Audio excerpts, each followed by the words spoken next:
Eto guys, nasa Manginasal tayo. Kain na tayo ng hapunan bago umuwi ng bahay. Galing kami sa Coca-Cola Paranaque Distribution Center. Sa pinaka last day namin, pinapakain kami ng panangalian at may counting programa na nangyari pag-uwi namin doon sa mismong distribution center. Kaya kain muna tayo bago dumiretso ng bahay. Nandito yung yung anak ko at ang apo ko.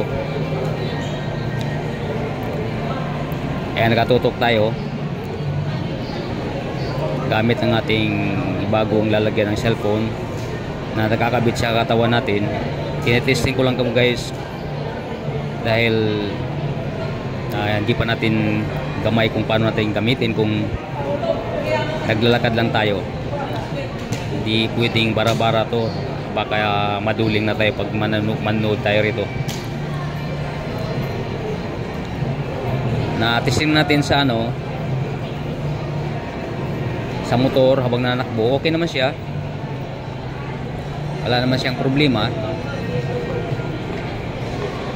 Dito pag-aralan ko rin kung paano yung maglalakad ka, kailangan siguro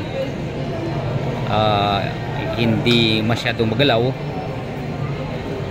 Kasi pag magalaw, okay lang siguro kung diretso, pero kung halimbawa bigla kang deliko kaliwat kanan o iikot ka, kailangan dandahan lang, parang hindi naman tayo mahihilong manonood.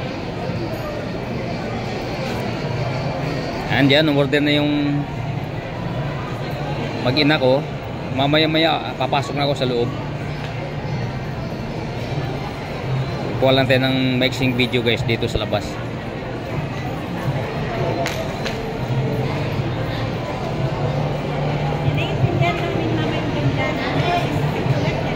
Nasa SM Molino 4 tayo, sakop ng Bacoor.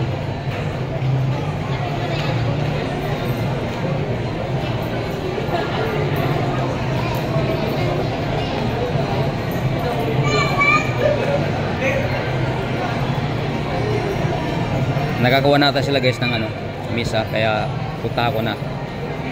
Pupusto na ako roon.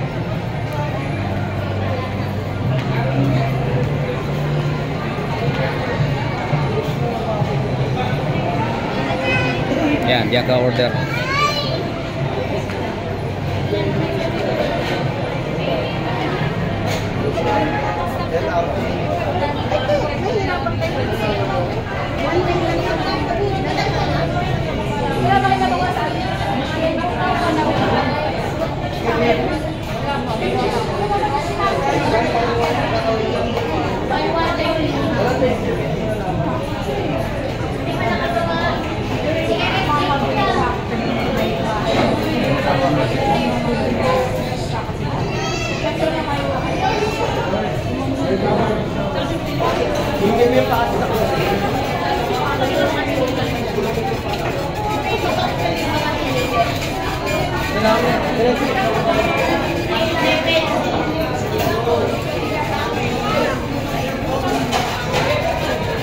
Ingat ka.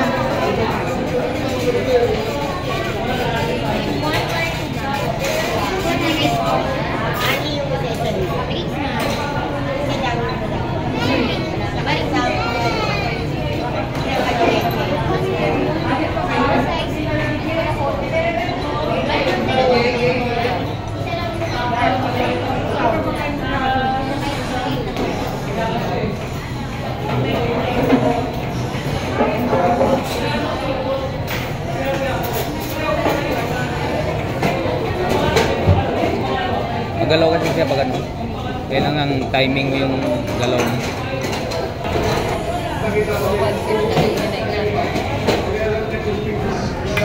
Ito nang pagkain namin. Kakain na kami. Ito ay hapunan na.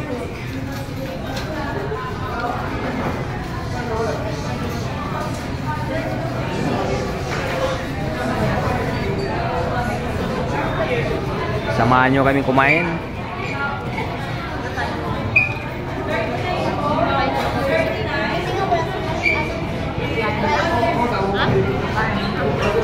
Yan, kasama pa rin ng pamilya. Galing kami sa Parañaque. Kaya duman lang kami rito sa Amang Inasal Prang kumain para pagdating pahinga na lang.